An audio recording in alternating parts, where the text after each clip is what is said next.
చెప్పండి అమ్మగారు. నేనొక విషయం గురించి అడుగుతున్నాను. అబద్ధం చెప్పకుండా నిజం చెప్తావా? అబద్ధం చెప్పాల్సిన కర్మ నాకేటమ్మగారు. అడగండి, నిజమే చెప్తాను. నిన్న మొన్న కాలేజ్కి డుమ్మా కొట్టి హాస్పిటల్కి వెళ్తున్నాను అని ఇంట్లో చెప్పి బయటికెళ్ళావు కదా? బయటికి వెళ్ళలేదమ్మగారు, హాస్పిటల్కే వెళ్ళాను. నిజంగా హాస్పిటల్కే వెళ్ళావా? అవునమ్మగారు, పెద్దయ్య గారికి మధుబాబు గారికి చెప్పే వెళ్ళాను. మధుబాబే నన్ను హాస్పిటల్ దగ్గర దింపి కాలేజ్కి వెళ్ళారు. హాస్పిటల్లో పని చూసుకుని నాను కాలేజ్కి వెళ్ళిపోయినాను. నువ్వు మధ్యలో ఎవరిని కలవలేదు? ఎవరిని కలవలేదు. ప్రియమద, ఏంటి డొంక తిరుగుడు ప్రశ్నలు? అయినా శ్రీలక్ష్మి ఎవరిని కలుస్తుంది? ఎందుకు కలుస్తుంది?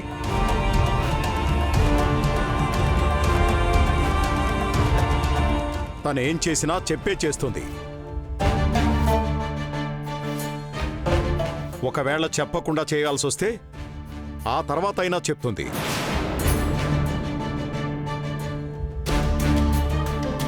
నువ్వు అనవసరంగా ఏదేదో ఆలోచించి శ్రీలక్ష్మిని ప్రశ్నించాల్సిన అవసరం లేదు.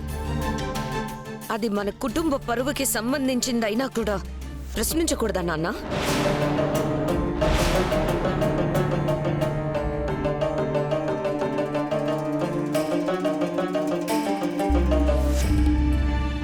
ఏం మాట్లాడుతున్నావు ప్రియమ్మదా? నాకెందుకో ఈ లక్ష్మి మనందరినీ మోసం చేస్తుందేమో అని అనిపిస్తుంది.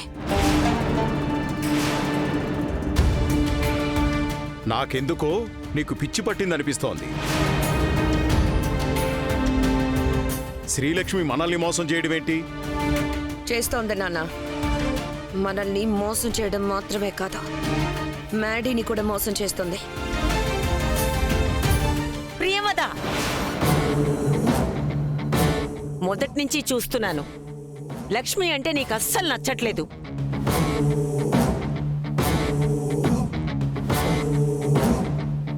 ఎప్పుడు చూడు ఏదో ఒక కారణం చూపిస్తూ లక్ష్మిని అవమానిస్తూనే ఉన్నావు.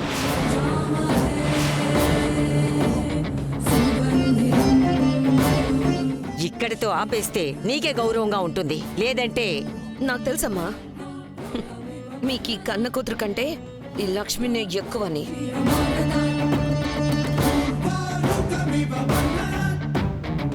అందుకే తను ఏం చేసినా వెనకేసుకొస్తున్నారు, నేనేం చేసినా నన్ను వెనక్కి నడుతున్నారు.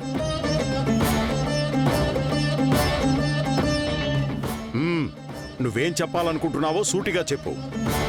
మీరందరూ నిప్పు అనుకుంటున్న ఈ లక్ష్మి మనందరి కళ్ళు కప్పి వేరే ఎవరితోనో సంబంధం పెట్టుకుంది.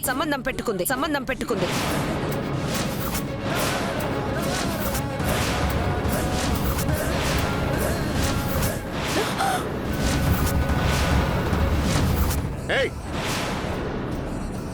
శ్రీలక్ష్మి మీద నీకున్నది చిన్నపాటి కోపం అనుకున్నాను, కానీ నువ్వు మాత్రం శ్రీలక్ష్మి మీద విషం చిమ్ముతున్నావు. అయ్యో నాన్న, మీ కోపాన్ని నేను అర్థం చేసుకోగలుగుతాను. మీకు లక్ష్మి మీద ఉన్న నమ్మకం అలాంటిది.